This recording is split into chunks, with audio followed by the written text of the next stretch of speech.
Hey, Shalom, Shalom, Akiyam. First and foremost, I would like to give all praise, honor, and glory to Yahweh, Bahashem, Yahweh Shai, Bahashem, Rakah, Kodash. I would also like to give a double honors to the elders and apostles of Great Millstone, where I learned this 144% truth. I would also like to say peace and salutations to the hopeful elect, starting with the servants, the prophets, which will be the 144,000 men of Israel, all right, consisting of so-called Negroes, Latinos, and Native Americans, man, the true Israelites of the Bible, all right. I would also like to say peace and salutations to the rest of the hopeful elect, you beloved Akiyam and Akwath, believing in the word, man, and sincerity. Hey, shalom, shalom. It's just Bayan back again through the spirit and power of Yahweh Bashim Yahweh Shai. All right, I just want to get into a brief live stream. I got a video I want to share with you, Akiyam and Akwath, from Redacted.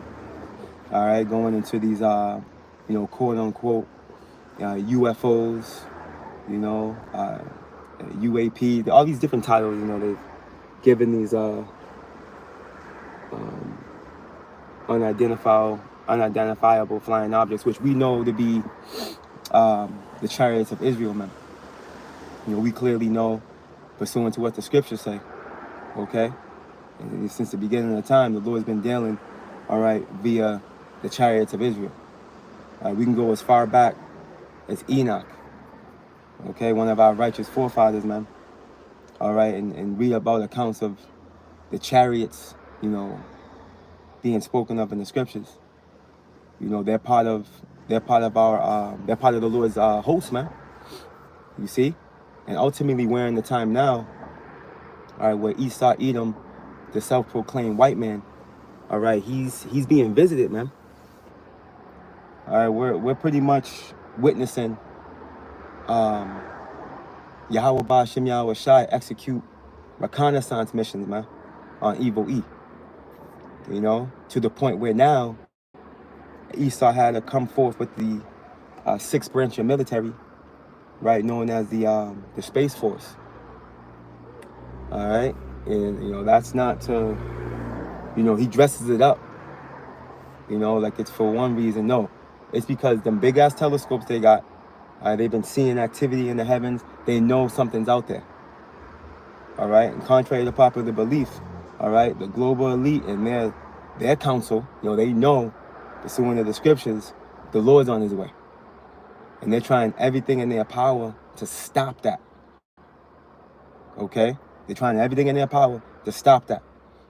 Being that this man thinks that he is God. It tells us that his mindset, okay, is like God. This man thinks he's going to be able to actually, sidestep prophecy. Which you got to be a psycho to think you can do that. Because not even the chosen people, man, our so-called Negroes, Latinos, and Native Americans could avoid, okay, Yahweh Ba'Shem Yahweh Shai's words of old flaring up against us, man.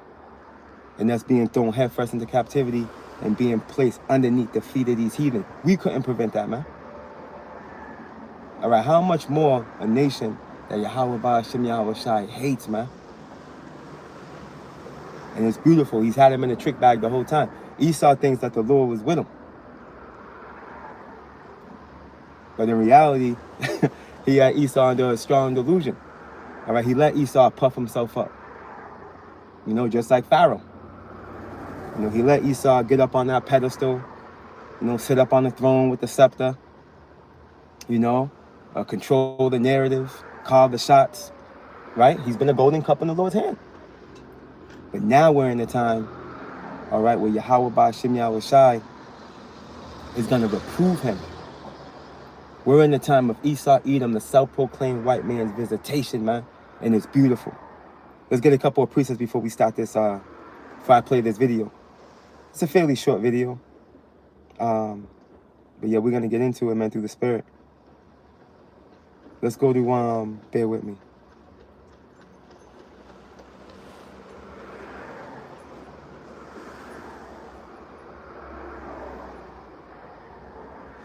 Let me see here.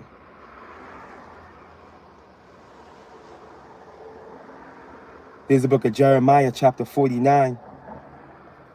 right? In verse 7, and it reads concerning Edom. Okay, Edom, which would be the self-proclaimed white man, woman, and child. All right. Thus saith the Lord Yahweh, power of hosts, is wisdom no more in Teman? Right, Teman will be likened unto the Germans, right? The wiser of the Edomites.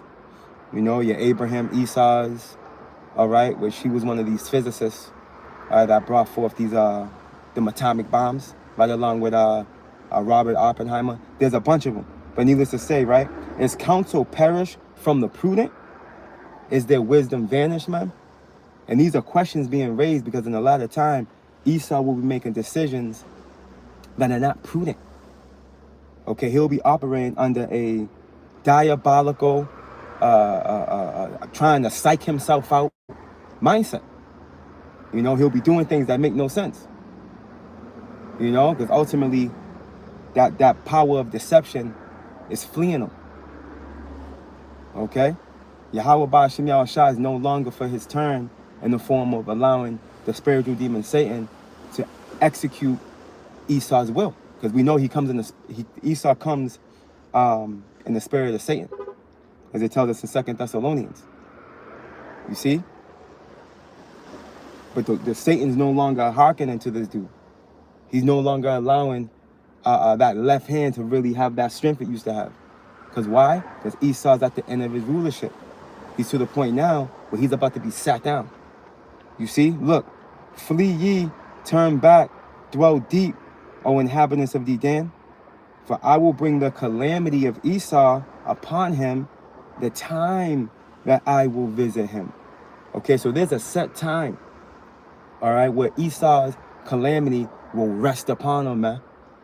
That's like how it tells us in Ecclesiastes, man. What's that? Ecclesiastes, it was at the 3rd chapter, right? There's a time for everything under the sun, man. All right, there's a time to be born, and there's a time to die, man. All right, and this is the time this is the time that's creeping up on Esau. Okay, his death is creeping up on him. Right, he's trying everything in his power to avoid it, but he can't. Okay, and the visitation that's gonna come upon this guy is gonna be a divine one. You see, and we're witnessing the beginning stages of it, man. These chariot sightings, all right, these things can't be explained away. And he's trying everything in his power to do so.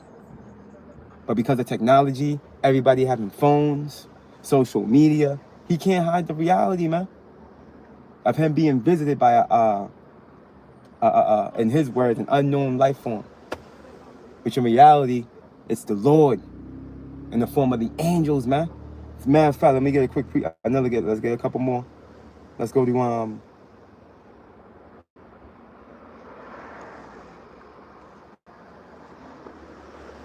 let's go to Amos 9 and 8 real quick. Behold, the eyes of the Lord power, Yahweh, because it's capital G-O-D, right, are upon the sinful kingdom. And this is once talking to Israel. This was once directed towards us. All right, but now this is Esau fits this criteria. You see, this is the current sinful kingdom. All right, the Lord had his eyes on every sinful kingdom, man, that was ever erected. That's why he removed it. All right, what makes Babylon the Great, aka America, any different? It doesn't.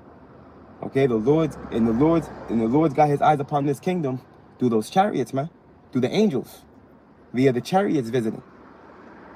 You see, this is a token. This is a sign that Esau is running out of time. The Lord's literally allowing the 4th dimension to interact with the 3rd.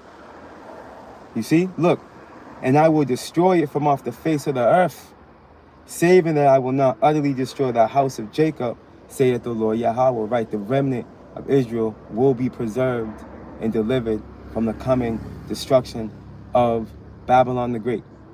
Okay, upon the closing of this eon, the elect, wherever they may be, other than Babylon, but the majority is here. But wherever else we may be scattered, whether it be the global south, you know, the east, okay, the elect is going to be delivered, all right, from the coming destruction that's going to be brought by the Lord. You see? And hey, how the Lord's going to come visit this place is going to be, again, I mentioned a divine visitation. The Lord is going to do a strange act upon this place, man. Okay, like he did for King David. What's that? Is that Isaiah? His strange works? Is that, let me get another one. Isaiah 28, I think that is. Isaiah 28, he's going to do his strange acts, man. Isaiah, I think it's 28. Let me jump down, hold on. Yeah, Isaiah 28 and 21. Right, the book of Isaiah, chapter 28 and verse 21. Real quick, we'll get the clip after this. For the Lord Yahweh shall rise up as in Mount Perazim. He shall be wroth as in the valley of Gibeon, man. Right, and this is talking to when he rose up for David, man, against those Philistines. I believe this is talking to those 2 victories that David had against them Philistines, man. And there was divine intervention that took place, man. Yahweh Ba'ashem Yahushai intercepted them, man. It was a divine visitation, man. All right? Look it, that he may do his work, his strange work, and bring to pass his act, his strange act, man. Okay? And that's why, hey, these people are losing it, seeing these sightings in the heavens, man. Of these flying apparatus that they can't explain away. They don't understand that it's the Lord. And even if you tell them, guess what? They won't believe you. They won't believe us. Right? Because their minds are calcified with falsehood and sci-fi. You see, they're not going to believe the reality of it actually being the highest power conceivable and his only begotten son in the form of the angels, man. They won't believe it. You show them the scriptures, they won't believe it. They'll, you know? But hey, you'll find out soon enough. When them chariots get intimate with you, they're about to get intimate. Okay? Remember, the scriptures say, right in 2nd Ezra, that the Lord is going to bring those 10 plagues upon Egypt again. Okay, and we know, pursuing the wisdom of Solomon, I believe it's 12, all right, that, hey, the 4th dimension was interacting with the 3rd dimension, man. Okay, the 4th dimension was interacting with the 3rd dimension during the time of Egypt. Okay, so imagine now. Imagine how it's gonna be now. Right, all the things that Esau has done. You know, all the froward things he's did. The Lord said, with the froward, he'll show himself. He'll show himself forward. Right. So whatever you, he's gonna bring it to you that way, man. So you know Esau's been doing all types of wicked, profane, bugged out of this world. You know what I mean? So the Lord's gonna visit him with energy beyond that. You see, Esau's not gonna be able to stand toe to toe with the Lord, even though he thinks he's going to be able to. He's not, and he's scared. All right, Esau's scared. Let me go here real quick. Let me get this clip. He's trying to psych himself out, is what he's trying to do. You know, in the form of these various legislations, his stance towards this 4th industrial revolution. You know, this talking point of them going to Mars in 20 years. Get out of here, man. You never been to the moon. How much more you going to Mars? You never been to the moon. But I digress. Let's go here. Bear with me.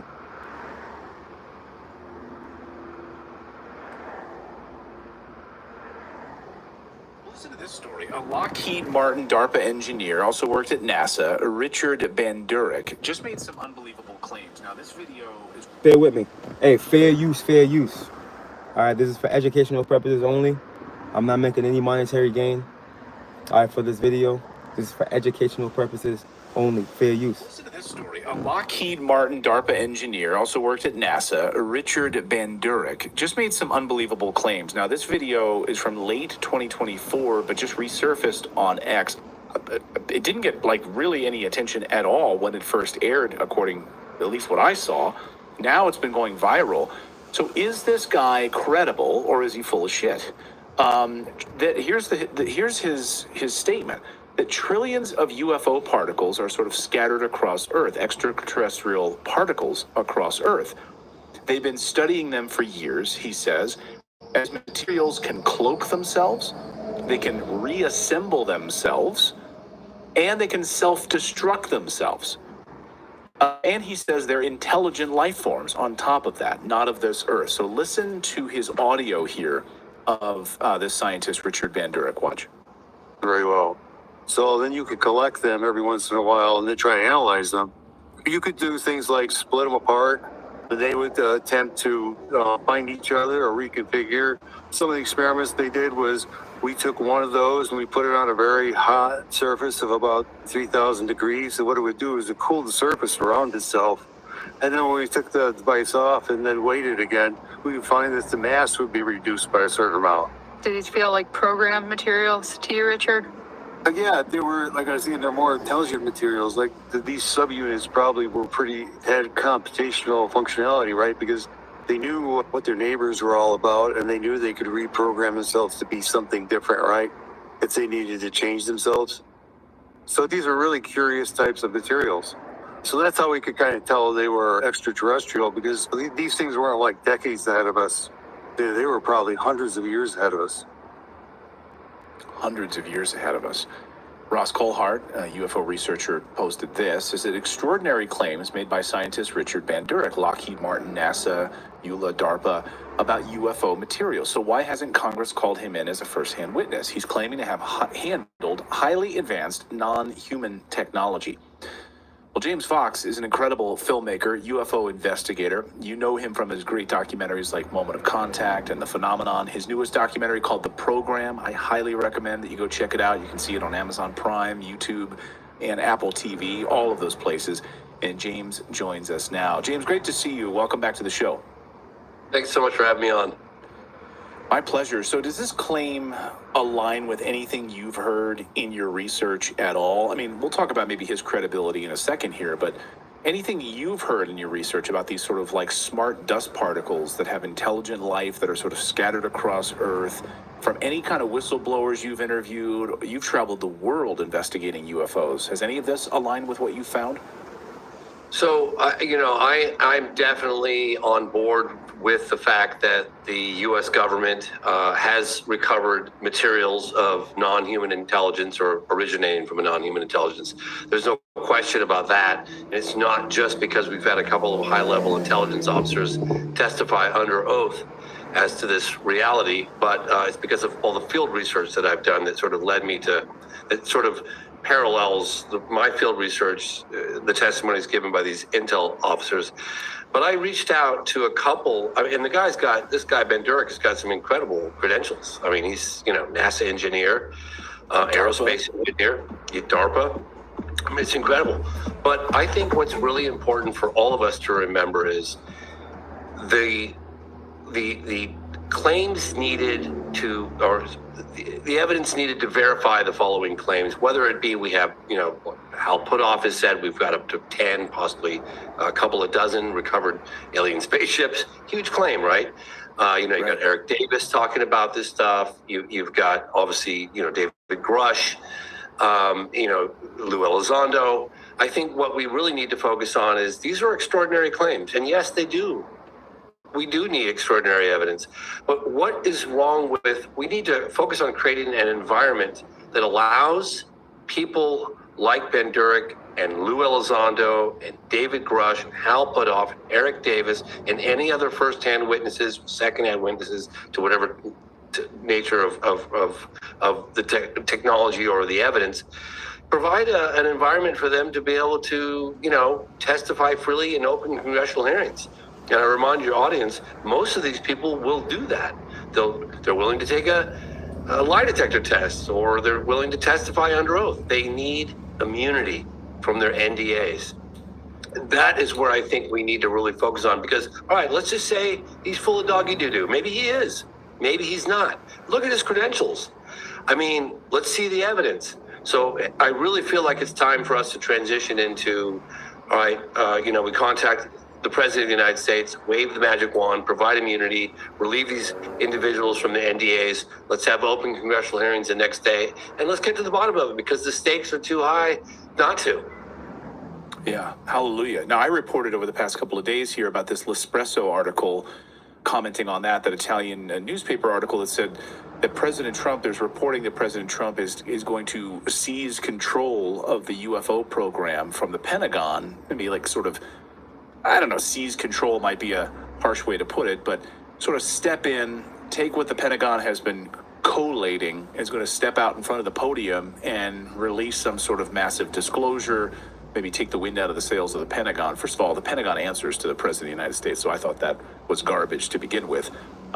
Pete Hegseth is going to be deferential, to his president. He's the Secretary of Defense. He's going to hand that over to the president. The president will do his own press conference. Pete might be standing there beside him. Nevertheless, this idea that the president is going to release some sort of a disclosure, are you hearing any rumblings from your sources that something big might be coming from the Pentagon? So let me back up for a minute, because I interviewed Gerald Ford on this topic. Gerald Ford was the one that pushed for the first congressional hearings on UFOs after there was a landing in Michigan, and there was the old, the scientific advisor to Project Blue Book, Dr. Hynek, says, might be swamp gas, and that, of course, blew up in their faces, and we ultimately had congressional hearings. I interviewed Ford about that, and just before the interview, he said, I'll talk about the congressional hearings, I'll talk about, the incident in Michigan in 1966, but don't ask me anything about when I was president.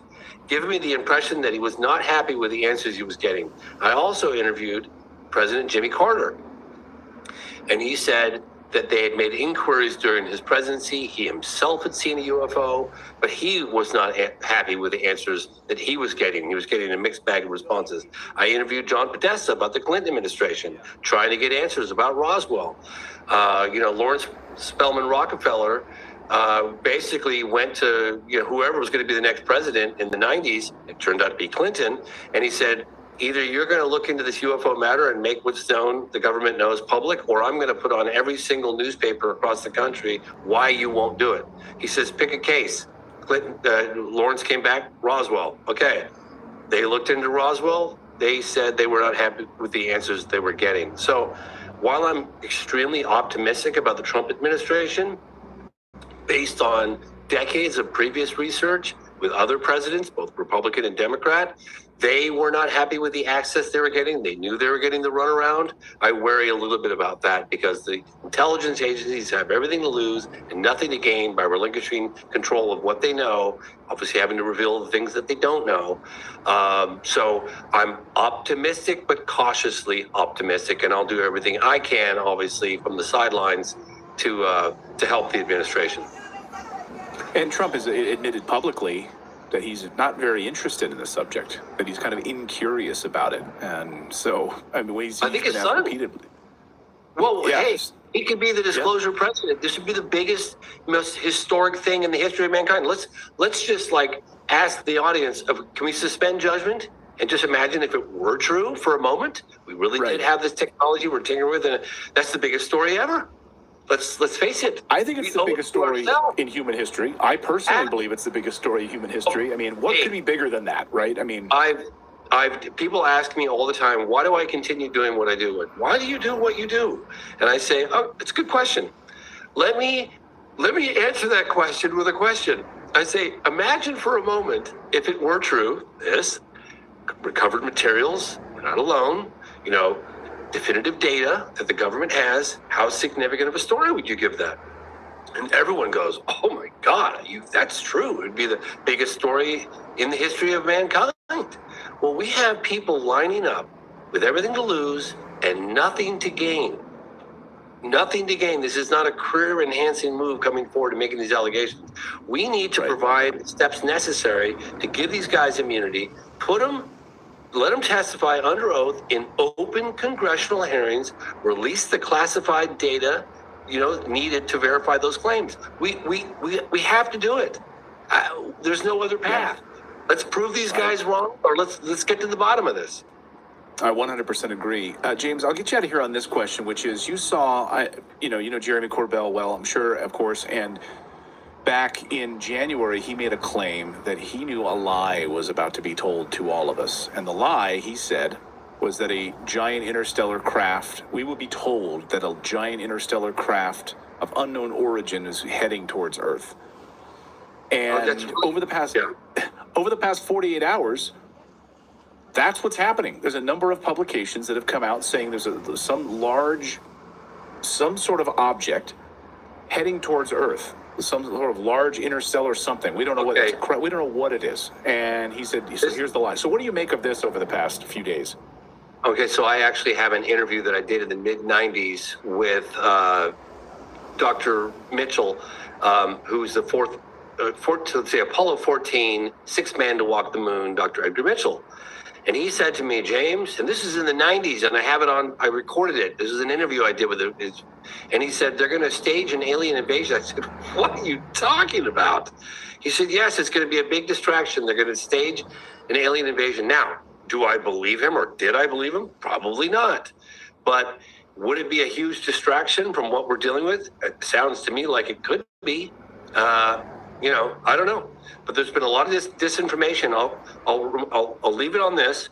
I'll remind your audience that after we had near landings on the White House lawn 2 consecutive weekends in 1952 in Washington, D.C., we had the Robertson panel in early 1953, January, February 1953, and they said, they looked at the data, and they said, it's kind of difficult to deny that the phenomenon is real. There's something definitely going on here. I would try a new approach with the general public, and I would make light of it and ridicule those who claim to have seen it. And that was a policy that stuck, and it stuck. Probably the most effective policy on the phenomenon that ever, and we're still dealing with it somewhat today. Less so. So do you believe, like, this idea that they would stage a fake alien invasion? I've been hearing from my sources on this for over a couple of years that they are going to stage a fake alien invasion.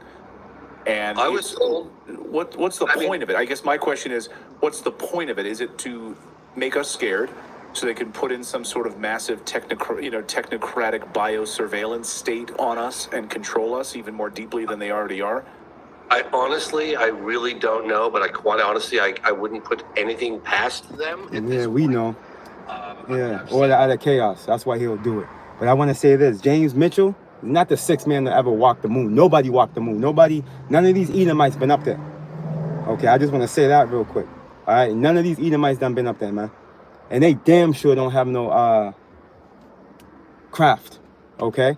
And the material that they're saying they're playing with, highly likely nothing to do with the Lord's true technology, because we know Esau is playing with all types of, he's into all types of left-hand activity. He's got the Project Blue Beam, right? He's got the, what's that? He's playing with Palantir, all right? They got that Collider over there in, where's that at? Where's it at? I think Switzerland or something like that, like Collider. All right, so Esau's been doing stuff, man. Esau's trying to control the narrative, is what he's trying to do. Because he's lost control of the narrative a long time ago, man. Okay? A long time ago, Esau's lost control over the narrative, man. All right, and now he's in a position where he's trying to explain away, all right, the reality of his visitation being upon him, man. You see? He's trying to control the situation, but he can't. All right, let me grab this real quick.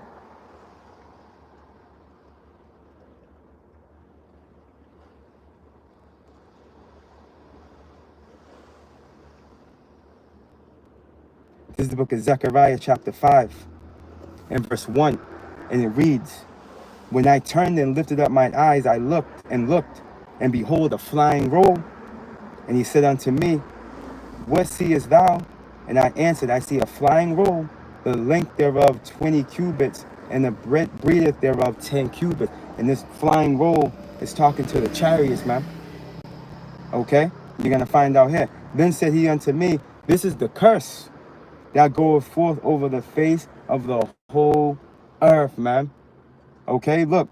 For everyone that stealeth shall be cut off, as on this side according to it. And everyone that sweareth shall be cut off, as on this side according to it.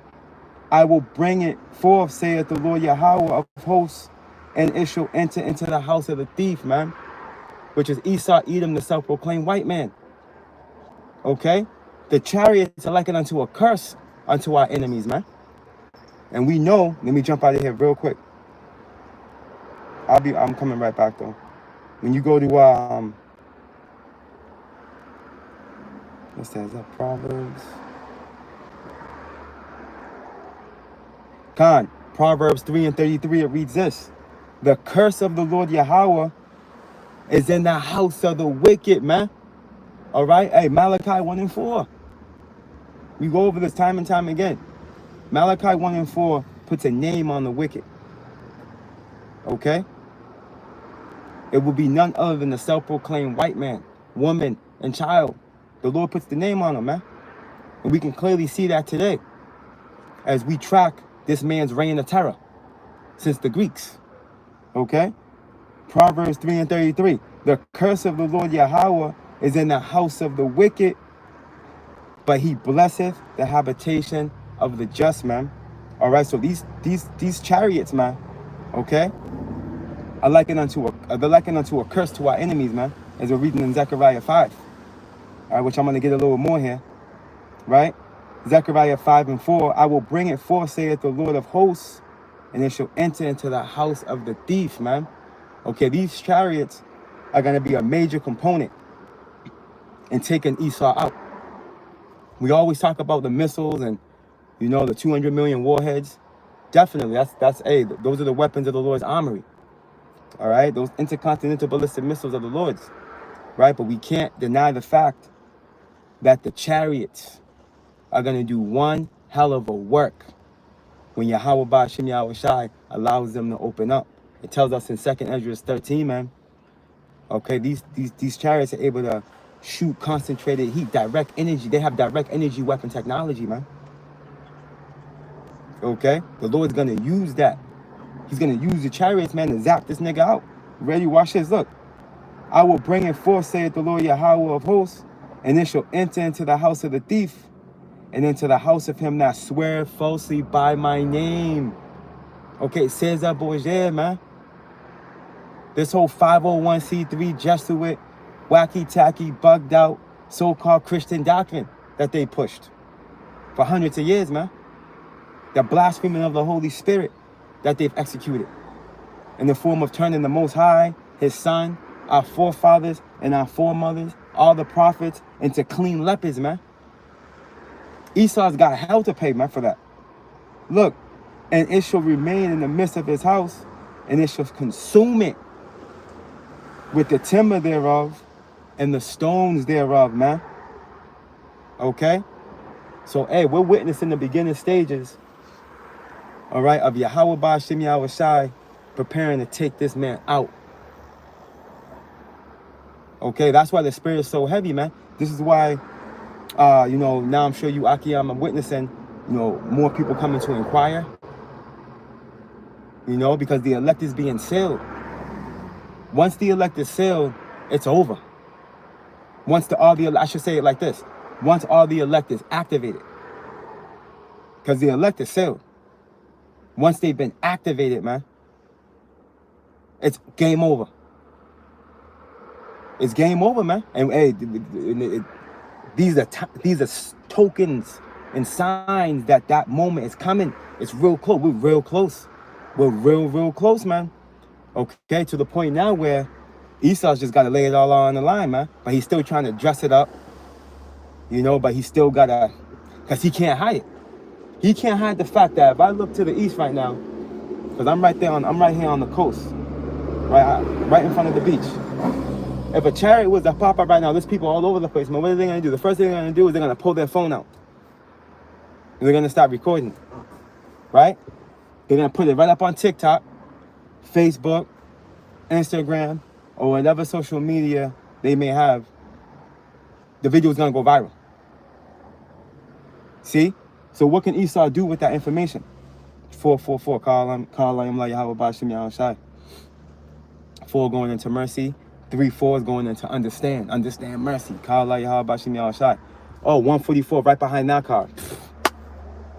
Let's go, Akiyam and Akwaf. What would Esau, Edom, the self-proclaimed white man, be able to do? All right, if a chariot popped up right now on the coast right here. Nothing. Again, people will record it. They'll put it up on their social media. And Esau's going to have to what? Try and dress that up. You know? But the reality is this. When his time comes, okay, when the Lord takes him out, There's going to be no denying it. There's not going to be no denying the fact, because all eyes are going to see the Lord, as it tells us in Revelation, man. The visitation is going to be plain. It's going to be right there. People are going to be giving up the ghosts. You know? Matter of fact, when we Luke, let's close out with Luke 21. It's going to be over at that point. These people are going to lose it. Luke 21, including Esau, as he's shaken out of power, man. Right? Luke 21.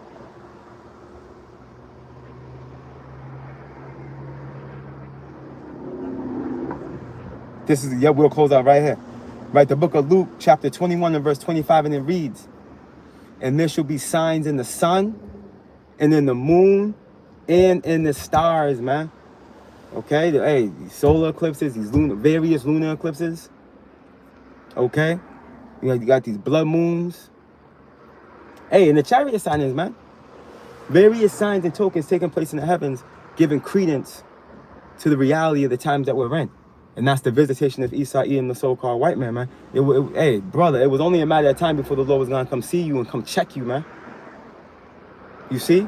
Hey, you weren't going to rule forever, my boy. It was a good thought, though, right? Thinking that you would be able to rule forever through your AI technology, transhumanism. You know? Nah. Let's continue on. Right? And upon the earth, the stress of nations with perplexity, man. The sea and the waves roaring. These people they're already confused. They're confused now, but they're going to become more confused and perplexed. You see, as these chariots get more intimate. You see, as divine intervention takes place on ground zero, right here. You know, because the Lord says He's gonna lift a standard. Or there's gonna be men disappearing, flying off. You know, because the angel's gonna come scoop you. You know what I'm saying? There's going to be all types of crazy stuff going on in the times that we're coming into, man. When we need Yahweh Ba'ashem, Yahweh Shai the most. And these people are going to be seeing it, man. They're going to be losing it. Look at men's hearts failing them for fear, man. See? Why? And for looking after those things which are coming on the earth. For the powers of heaven shall be shaken, man. The Lord's going to bring terror. All right, to Babylon. He's going to bring terror here, man. And to various parts of the earth as well. But this is the melting pot right here. This is going to be the greatest deliverance. This is the location of the greatest deliverance, pursuant to Jeremiah chapter 16. And it's reiterated in the 23rd chapter. And it's also going to be the greatest location of destruction. Okay, pursuant to Revelations, the 18th chapter. Okay? Hey, in Revelations chapter 19, in chapter 20, and chapter 21, talking to that lake of fire. You see, the greatest destruction is going to come here, as well as the greatest salvation. You see, that the world has ever heard. You see, this is going to be the greatest thing in history of mankind. They were talking about this information that they're trying to dig up regarding individuals that have certain information, classified information. Get out of here. The biggest talk is going to be this salvation. That's going to come upon the elect of Israel. This is going to be remembered forever. These heathen are never going to forget this. You see? Look, let's continue on. And the destruction that comes upon them. They're never going to forget it. This place is going to be left as a memorial, as it tells us in Jeremiah, man. A burnt mountain. For those that come up against our power and His people. Continuing on. And then shall they see the Son of Man coming in the cloud with power and great glory, man. And this is echoing Revelations, man. Revelations 1 and 7. That great cloud is talking to that fathership. Okay, that white horse, pure power, man. Okay? And Yahweh Ba'ashem Yahushua is gonna do like He did in Mount Sinai, man. Alright, let's continue on. And when these things begin to come to pass, then look up. And only the elect is going to be doing that. Only the elect is going to take into account of the times and the tokens that are being shown, that's a reality of our salvation drawing nigh. Lord willing, we're part of the elect, man. You know, we've been called, man. Lord willing, we're part of that precious number. But the elect are going to be discerning the times, man. Understanding and realizing that the salvation draweth nigh, man. Let's continue on. And lift up your heads, for your redemption draweth nigh. Salvation's at the door. With the visitation of Esau's destruction, all right, that's the salvation. That equals the salvation of the nation of Israel, beginning with the elect.